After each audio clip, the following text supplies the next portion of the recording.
नमस्कार दोस्तों, स्वागत है आप सभी का आज की एक और नई वीडियो में।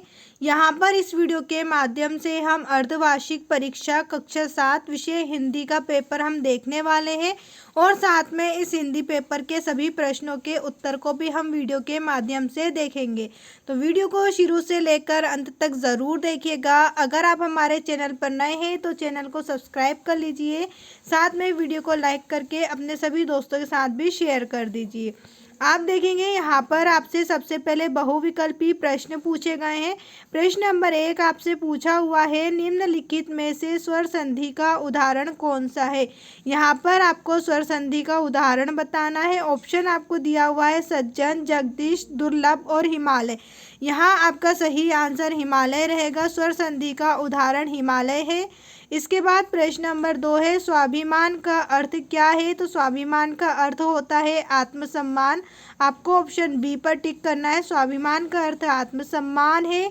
इसके बाद प्रश्न नंबर 3 आप देखेंगे, आपसे पूछा हुआ है, रहे भावना ऐसी मेरी सरल सत्य व्यवहार करूं कविता में इस पंक्ति में कौन सा अलंकार है। रहे भावना ऐसी मेरी सरल सत्य व्यवहार करूं, यहाँ पर आपको अलंकार बताना है। तो आपका आंसर रहेगा उपमा। यहाँ पर उपमा अलंकार की बात की जा रही है। इसके बाद प्रश्न नंबर 4 में आपसे पूछा हुआ है, डॉक्टर कलाम को रामायण और हजरत मोहम्मद साहब के जीवन से संबंधित कहानियाँ कौन सुनाता था। तो यहाँ पर उनकी माता जी जो हैं उन्हें डॉक्टर कलाम को रामायण और हजरत मोहम्मद साहब की जीवन कथा से संबंधित कहानियाँ सुनाती थी।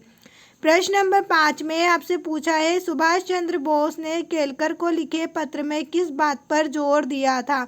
सुभाष चंद्र बोस ने केलकर को लिखे पत्र में व्यक्तिगत स्वतंत्रता का महत्व पर जोर दिया गया था। तो यहाँ आपको ऑप्शन सी पर टिक करना है। ऑप्शन सी यहाँ आपका सही आंसर रहेगा। अब इसके बाद हम बात करें प्रश्न अगले पर, तो यहाँ पर आपसे रिक्त स्थान वाले प्रश्न पूछे गए हैं।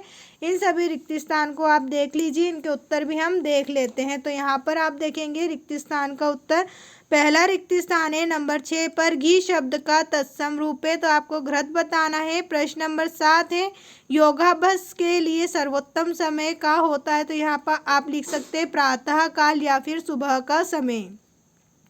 प्रश्न नंबर 8 है, मध्य प्रदेश में कुंभ मेला प्रत्येक 12 वर्ष बाद नगर में लगता है। तो आप लिखेंगे उज्जैन।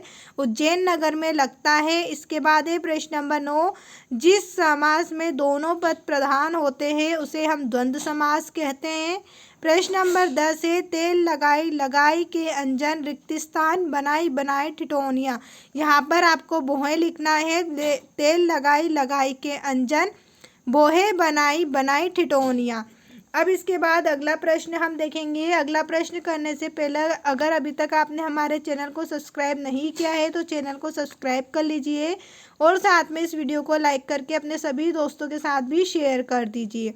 आप देखेंगे यहाँ पर आपसे अति लघुत्तरी प्रश्न पूछे गए हैं जो 2 नंबर वाले प्रश्न हैं। प्रश्न नंबर 11 है, कृष्ण यशोदा से किसकी शिकायत कर रहे हैं। और प्रश्न नंबर 12 है, अस्तो माँ सदमय तमसो माँ ज्योतिर्मय का अर्थ क्या है। यहाँ पर आप प्रश्न नंबर 11 और प्रश्न नंबर 12 का उत्तर देख सकते हैं। प्रश्न नंबर 11 और 12 दोनों के उत्तर यहाँ पर आपके सामने रखे हुए हैं। अब इसके बाद हम बात करें अपने अगले प्रश्न की ओर, तो यहाँ पर आप देखेंगे आपसे प्रश्न नंबर 13 में पूछा हुआ है, गुरु नानक देव का शिष्य लहिणा किस नाम से प्रसिद्ध हुआ। आपको बताना है गुरु नानक का जो शिष्य था वहाँ लहिणा किस नाम से प्रसिद्ध हुआ। तो यहाँ पर आपका सही उत्तर रहेगा, उत्तर आपका है गुरु नानक देव का शिष्य लहिणा बाद में गुरु अंगद के नाम से प्रसिद्ध हुआ। अब इसके बाद प्रश्न नंबर 14 आपसे पूछा हुआ है, डॉक्टर कलाम की सफलता के मुख्य सोपान क्या है। प्रश्न नंबर 15 है, तात्या के चरित्र की कोई 2 विशेषताएं लिखिए। और प्रश्न नंबर 16 है, निम्नलिखित शब्दों के 2 पर्यायवाची शब्द लिखिए। तो हम प्रश्न नंबर 14, 15 और 16 इन तीनों के उत्तर भी हम यहाँ पर देख लेते हैं। प्रश्न नंबर 14 का उत्तर आप देख सकते हैं यहाँ पर लिखा हुआ है। इसके बाद प्रश्न नंबर 15 का भी उत्तर यहाँ पर है और प्रश्न नंबर 16 में आपसे पर्यायवाची शब्द पूछे हैं। तो यहाँ पर आप देख सकते हैं हमारे पास 2 पर्यायवाची शब्द भी लिखे हुए हैं। अब हम बात करें अपने अगले प्रश्न की ओर, तो यहाँ आप देखेंगे आपसे लघु प्रश्न पूछे गए हैं। प्रश्न यहाँ पर आपसे 3 नंबर में पूछे गए हैं। प्रश्न नंबर 17 है, गौरैया कविता में आई कोई 6 ध्वनिमय पुनरुक्ति वाले शब्दों को लिखिए। प्रश्न नंबर 18 है, मध्य प्रदेश की प्रमुख जनजातियाँ कौन सी हैं। और प्रश्न नंबर 19 है, भीमबेटका की गुफाओं से हमें क्या पता चलता है। तो आइए इन तीनों प्रश्नों के उत्तर भी आप देख लीजिए। यहाँ पर आपके पास इन तीनों प्रश्नों के उत्तर लिखे हुए हैं। प्रश्न नंबर 17, प्रश्न नंबर 18 और प्रश्न नंबर 19, इन तीनों के उत्तर भी आप देख लीजिए। अब प्रश्न नंबर 20 में आपसे यहाँ पर पूछा हुआ है, वीरता कलंकित ना हो, सुशोभित हो, इसके लिए कौन कौन से कार्य करना चाहिए। प्रश्न नंबर 21 से अष्टांग योग के अंग बताइए। और प्रश्न नंबर 22 से अपनी शाला के प्रधानाध्यापक को 2 दिन के अवकाश के लिए प्रार्थना पत्र लिखिए।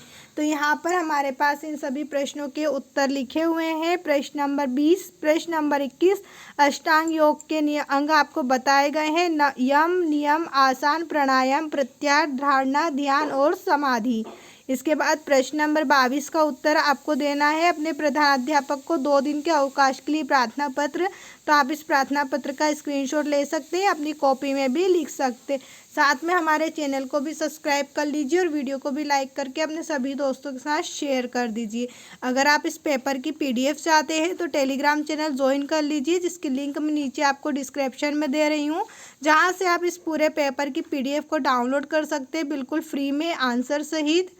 अब हम बात करें अपने पेपर पर, तो यहाँ पर आपसे दीर्घोत्तरीय प्रश्न पूछे गए हैं। प्रश्न नंबर 23 से मध्य प्रदेश को लघु भारत क्यों कहते हैं। प्रश्न नंबर 24, निम्नलिखित पंक्तियों का भावार्थ लिखिए।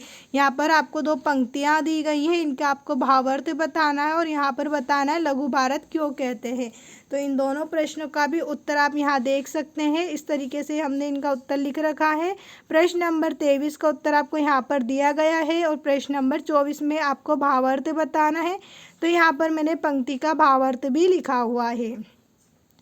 अब इसके बाद प्रश्न नंबर 25 में आपसे पूछा है, प्रश्न नंबर 25 से निम्नलिखित गद्यांश को पढ़कर पूछे गए प्रश्नों के उत्तर दीजिए। तो यहाँ पर आपको एक गद्यांश दिया हुआ है, उसके बाद नीचे कुछ प्रश्न दिए हुए हैं। इन प्रश्नों के उत्तर आपको इस ऊपर गद्यांश में से बताना है। तो यहाँ पर मैंने इन गद्यांश के प्रश्न के उत्तर भी निकाल रखे हैं, आप यहाँ पर देख सकते हैं उत्तर भी। अब इसके बाद हम बात करें अपने अगले प्रश्न की ओर, तो यहाँ पर आप देखेंगे प्रश्न नंबर 26 आपसे पूछा है, निम्नलिखित में से किसी एक विषय पर लगभग 150 शब्दों में निबंध लिखना है। आपको यहाँ पर 150 शब्दों में निबंध, कोई एक रोचक खेल, प्रदूषण या फिर दर्शनीय स्थल पर। तो यहाँ पर मैंने प्रदूषण के ऊपर निबंध बना रखा है, आप इस तरीके से प्रदूषण के ऊपर निबंध बना सकते हैं। उम्मीद है आपको हमारी ये वीडियो पसंद आई होगी।